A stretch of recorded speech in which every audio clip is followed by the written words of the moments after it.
સોનાના વેપારીને તેના ઘરેણા લૂંટવાના ઈરાદે બોલાવી તેની હત્યા કરી તેનો મૃતદેહ કોથળામાં ફેંકી દેવાના ગુનામાં લાજપોર સેન્ટ્રલ જેલમાંથી વચગાળાના જામીન પર મુક્ત થઈ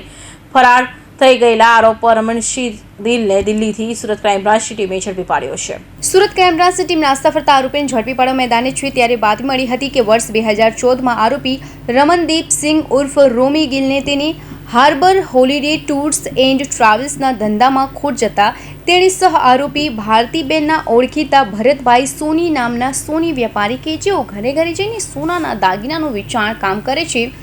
તેને બીજા આરોપીઓ સાથે ભેગા મળીને તેની પાસેથી ઘરેણાં ખરીદ કરવાના બહાને બોલાવી તેને ખૂન કરીને સોનાના દાગીના લૂંટ લઈ લાશને બાંધીને કોથળામાં નાખીને ઈચ્છાપોર ભાટા ગામ પાસે આવારું જગ્યામાં ફેંકી દઈ ભાગી છૂટ્યા હતા। આ ગુનામાં આરોપી રમનદીપ સિંહ ઉર્ફ રોમી ગુરદીપસિંહ ગિલની ધરપકડ કર્યા બાદ તેને લાજપોર મધ્યસ્થ જેલ સુરત ખાતે મોકલી આપ્યો હતો। ત્યારબાદ આરોપી રમનદીપસિંહ ગિલે નામદાર કોર્ટમાંથી વચગાળાના જામીન પર મુક્ત થઈ ભાગી ગયો હતો અને દિલ્હી ખાતે જઈ ડ્રાઇવિંગનું કામ કરતો હતો, જેને સુરત શહેર ક્રાઇમ બ્રાન્ચના જનરલ સ્ક્વોડની ટીમ દિલ્હીના રોહિણી સેક્ટર 34 ખાતેથી પકડી લાજપોર મધ્યસ્થ જેલ સુરત ખાતે મોકલી આ તજવીજ હાથ ધરી હતી।